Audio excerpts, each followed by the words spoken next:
was on her bicycle just 15 pedals away from her front door when she was struck and killed by a driver who was distracted by a cell phone. Many of us, myself included, have the temptation or don't even hesitate to look down at our phones when we receive a text while driving. According to the 2011 survey of 15,424 high schoolers, 58% of high school seniors said that they had texted or emailed while driving in the past 30 days. Overall, 1 in 3 teens had done so. We don't think about the consequences that could come from taking a quick glance away from the road because we think we are invincible and nothing could possibly go wrong. However, in some instances of car accidents due to texting and driving, the driver only read one word, or it only took the driver a one-worded text to take away another person's life. Every day I see someone on the road texting while driving, and they are so oblivious to what is going on around them. I can't think of a more frustrating thing than when I have to honk at the car in front of me who is texting and he won't move when the stoplight turns green. That is only a minor consequence that comes from texting and driving. Texting and driving is a serious problem that is on the rise.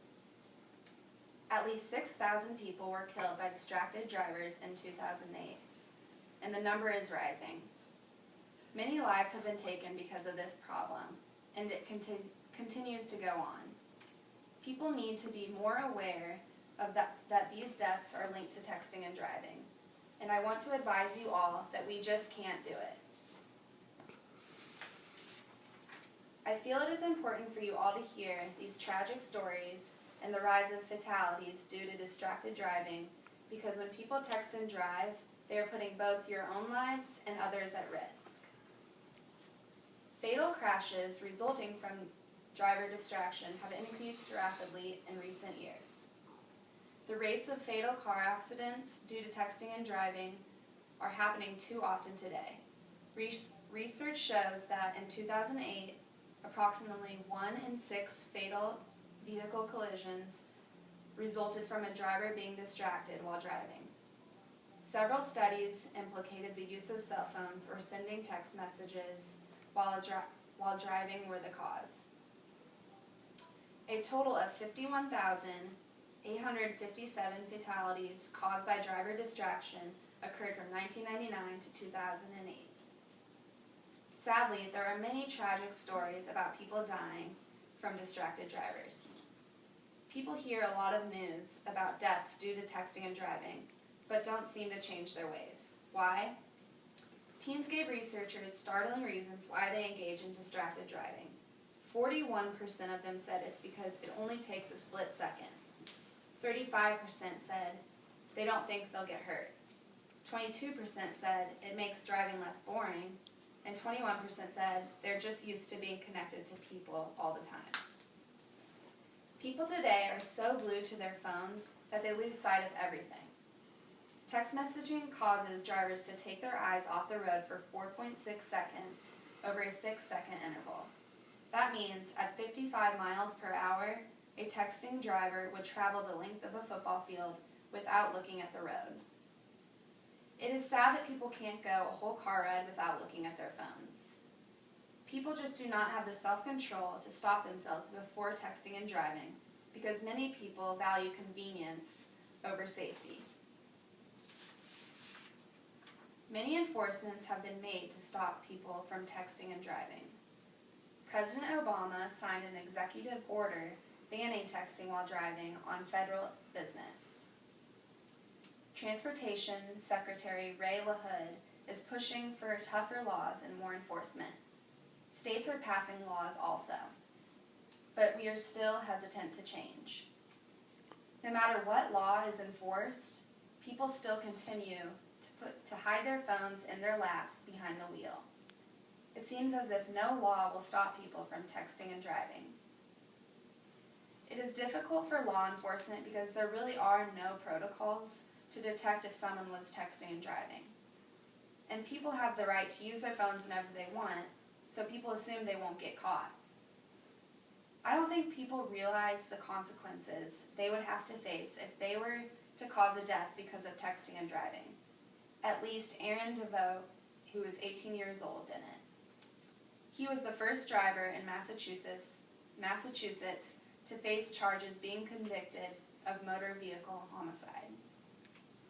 He was texting when his vehicle swerved and crashed head-on into Daniel Boley, killing the 55-year-old New Hampshire father of 3. Not only did David cause physical and emotional stress to the children and girlfriend of Daniel Boley, but he has to live with this the rest of his life because of one simple text. Here are some pictures of Aaron during his trial. You can tell the emotional stress on his face and how upset he is with himself if he has to live with this the rest of his life. And then here's also another picture from the trial, and this is just a lawyer holding a picture of evidence this was the actual crash. You can see how tragic it was. Also, this is just another picture, not of Aaron's crash, but just another incident that was due to texting and driving. The way to stop people from using cell phones when driving is not to make it a crime. Some people think an effective approach is to get telecommunications speakers to tweak technology to make it difficult or even impossible to text and drive. Another way would be just to simply inform kids so that they grow to understand and never do it, just like they did with seatbelts. Simple steps that everyone can do to avoid texting and driving are text before you drive and try to relish your sense of completion. Place your device out of reach while driving, in your handbag or briefcase, or even in the trunk, to help you resist that temptation. Turn off your device to keep quiet the alluring sound of an incoming text or tweet. If you can't resist, pull off the road at a safe location. Plan to take communication breaks. Too many lives have been taken because people are not disciplined enough to just simply not text and drive. These fatal crashes caused by texting and driving have increased, and it is really disappointing because we can prevent this issue.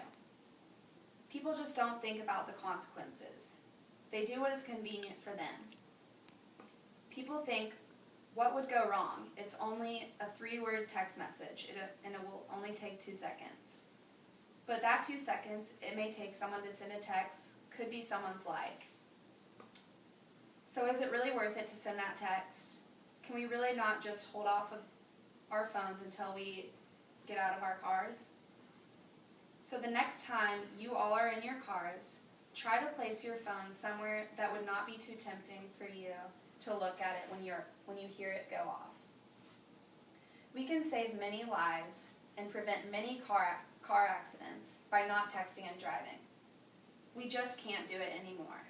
I don't want to hear, and I'm sure you all don't want to hear, about any more lives being taken for something that we all can control. Texting and driving has to come to a stop. Thank you.